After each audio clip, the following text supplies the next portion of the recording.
Hello friends, this is Nitika and welcome to NST classes. आज हम इस वीडियो में क्लास 9th इकोनॉमिक्स का chapter 1 the story of village Palampur continue करेंगे। अगर वीडियो पसंद आए तो वीडियो को लाइक करें और शेयर करें, अपने विचार कमेंट करके बताएं, चैनल को सब्सक्राइब करना ना भूलें और नोटिफिकेशंस के लिए बेल आइकन ज़रूर प्रेस कर लें। चलिए शुरू करते हैं। The labour.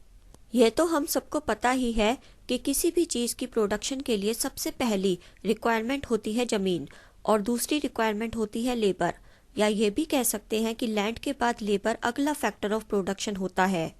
खेतों में काम करने के लिए बहुत मेहनत की ज़रूरत होती है।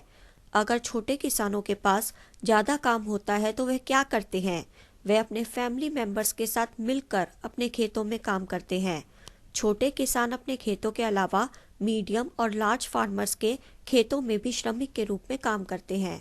फार्म लेबरर्स दो तरह की फैमिलीज से आते हैं। पहली ऐसी फैमिलीज से जिनके पास बिल्कुल ज़मीन नहीं होती, या फिर ऐसी फैमिलीज से जिनके पास खेती करने के लिए ज़मीन के छोटे प्लॉट्स होते हैं। हम सब जानते ही हैं कि जिन खेतों में मजदूर काम करते हैं उन खेतों की फसल पर उनका कोई हक नहीं होता। उनको सिर्फ काम के बदले मजदूरी मिलती है। वह मजदूरी कैश के रूप में हो सकती है या फिर वह कैश के बदले अपनी मजदूरी के बराबर फसल भी ले सकते हैं, और कभी कभी लेबरर्स को काम के बदले खाना भी दे दिया जाता है। अब सवाल ये है कि अलग अलग क्षेत्र में अलग अलग क्रॉप्स के लिए अलग अलग फार्म एक्टिविटीज़ के लिए, जैसे सोइंग, हार्वेस्टिंग, क्या वेजेस सेम होती हैं? जी नहीं, वेजेस सेम नहीं होती। वेजेस कितनी होनी चाहिए ये डिपेंड करता है कि फार्म लेबरर्स कौन सी क्रॉप की खेती कर रहे हैं या कौन सी फार्म एक्टिविटी कर रहे हैं, और वेजेस अलग अलग क्षेत्र में भी अलग अलग होती हैं। अब ये भी फिक्स्ड नहीं होता कि फार्म लेबरर्स कितने टाइम काम करेंगे। उन्हें 12 घंटे भी काम करने को कहा जा सकता है और 5-6 घंटे भी काम करने को कहा जा सकता है। और एक बात ये भी है कि फार्म लेबरर्स को डेली बेसिस पर भी काम पर रखा जा सकता है या फिर किसी खास काम के लिए भी रखा जा सकता है, जैसे हार्वेस्टिंग या कोई दूसरा काम, या फिर पूरे साल के लिए भी काम पर रखा जा सकता है। सरकार ने तो फार्म लेबरर्स के लिए हर दिन की मिनिमम वेजेस ₹60 तय की हुई है, यानी कि फार्म लेबरर्स को उनकी मेहनत मजदूरी के ₹60 मिलेंगे ही मिलेंगे। पालमपुर में फार्म लेबरर्स के बीच बहुत कंपटीशन है। लेबरर्स बहुत ज़्यादा हैं और सबको काम की ज़रूरत है, इसलिए लोग कम पैसों में काम करने के लिए तैयार हो जाते हैं। The capital needed in farming.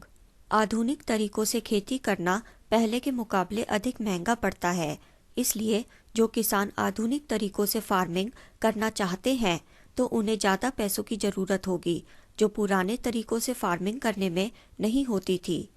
ज़्यादातर छोटे किसान मनी लैंडर्स या ट्रेडर्स या फिर बड़े किसानों से पैसा उधार लेते हैं, लेकिन उस उधार पर रेट ऑफ इंटरेस्ट बहुत हाई होता है। The medium and large farmers have their own savings from farming. They are thus able to arrange for the capital needed. Medium और लार्ज फार्मर्स को अपनी फसल बेचकर जो पैसा मिलता है उसमें से कुछ पैसा वे सेविंग के रूप में रख लेते हैं, तो जब भी उन्हें कैपिटल की ज़रूरत होती है वह पैसा उनके काम आता है। Sale of surplus farm products. किसान तीनों factors of production, land, labour and capital का यूज़ करके अपनी ज़मीन पर गेहूँ उगा लेते हैं। गेहूँ की कटाई के बाद प्रोडक्शन पूरी हो जाती है।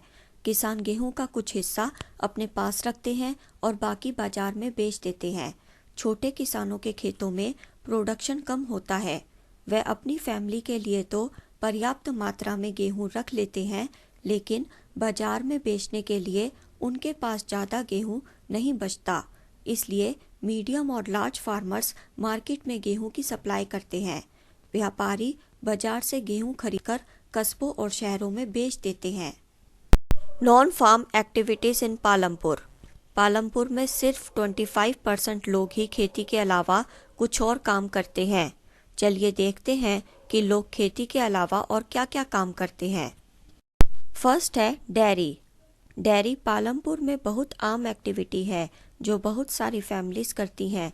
लोग अपनी भैंसों को अलग अलग प्रकार की घास खिलाते हैं।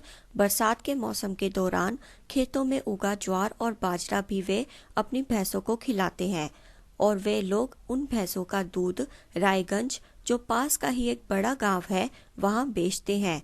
शाहपुर टाउन के 2 व्यापारी दूध को इकट्ठा करके रायगंज में चिलिंग सेंटर में रखते हैं और वहां से दूध शहरों और कस्बों में जाता है।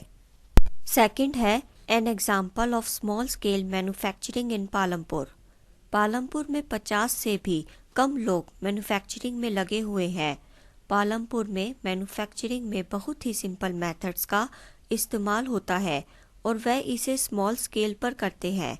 इसे ज़्यादातर लोग अपने घरों में या खेतों में अपनी फैमिली की मदद से करते हैं। शायद ही कभी उन्हें लेबरर हायर करने की ज़रूरत पड़ती है। थर्ड है the shopkeepers of Palampur. Palampur के व्यापारी ही दुकानदार हैं जो अनेक प्रकार के सामान को शहरों की होलसेल मार्केट से लाते हैं और गांव में बेचते हैं। फोर्थ है ट्रांसपोर्ट, ए फास्ट डेवलपिंग सेक्टर। सड़क पर अनेक प्रकार के व्हीकल्स हैं जो कि पालमपुर को रायगंज से जोड़ते हैं।